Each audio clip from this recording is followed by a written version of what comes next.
and welcome to this very special programming on CNN IBN, where we're in conversation in Jodhpur with Sting. Thank you for speaking to us. Lovely to be here, thank you. And it feels a little surreal to see you here in Jodhpur, but you've been here before, I know, and I just want to ask you a little bit what brings you here this time.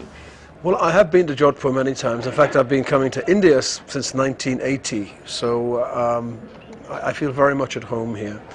I was asked on this occasion by the Maharaja of Jodhpur to entertain people tonight. It's the One World retreat, which is really designed to raise awareness and to raise some money for the Indian Head Injury Foundation. Now, India has a rather dubious distinction in being the head injury capital of the world.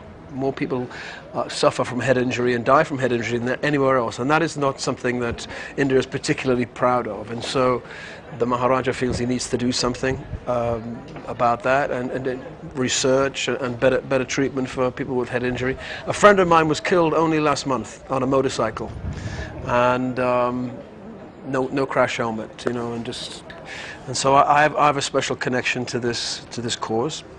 But I'm very happy to be here, and I love this palace, you know. I did want to ask you, actually, I mean, since you say the cause is a personal one to you, you're saying, because...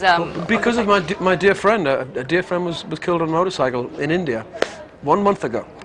And so with a crash helmet, maybe he would have survived. So what they do say is, just to ask you very briefly, that they're very preventable. I mean, the casualties are very preventable with very basic... So you think that's the message that... Well, I see people, you know, whole families on motorcycles without crash helmets, you know, and in England it's against the law. And so I think there should be more crash helmets. You know, I ride a motorcycle. I love to ride without my helmet, and I've done it here in Rajasthan, but it's crazy. You know, I'd rather keep my head.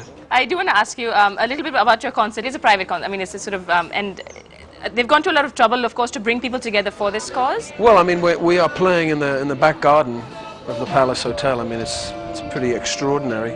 I'm a very lucky person in many ways because I've seen India from many different angles. You know, I've taken the pilgrim routes to Yamunotri and Gangotri and slept by the side of the road, slept in concrete bunkers, but I've also done the Maharaja route where I've stayed in magnificent buildings like this.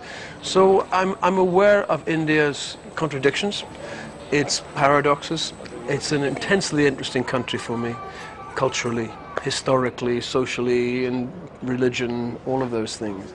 So I'm always keen to come back, and when I get invited back, I always say yes. I just missed you last year here in Kerala for the festival. With I was in Kerala. And you've been in Delhi as well for these awards. Is there a particular place you prefer, or do you just like all of it? I love the Himalaya. I love Rajasthan, but you know, there are lots of parts of India I haven't seen yet, so that's going to be a lifetime journey of discovery. I like the old fort, and yeah. I like old Delhi. I like that old wandering around the streets in a bicycle, you know. Oh, you've done that? That's I've done everything. Can Indians look forward to seeing you in concert at I'd love to come back. I'd love to come back. It's always great. Very appreciative audiences, understanding music at a very high level. Every little thing she does is magic. Everything she do just turn me on. Even though my life before was tragic, none of my love for her goes on. And lastly, I want to ask you, because I did notice you were enjoying the performance there at the fort. Your thoughts about that, because we captured some of that. Well, what a sight. You know, hundreds of beautiful women dancing and full of joy and, you know, energy, and it was really inspiring. And I thought it was very, very well put together. It was beautifully choreographed in a very difficult setting, but it was unforgettable. It really was, and I think tribute to the women involved, you know, it was stunning. Yeah, and many different sort of forms of dance and music from India. Is it something that ever inspires you when you travel? Like, Well, they did everything from you know, traditional Ladakh dances down to, you know, Bollywood. I mean, it was the whole spectrum of dance, and I loved it. Thank you so much, Sting. Thank you.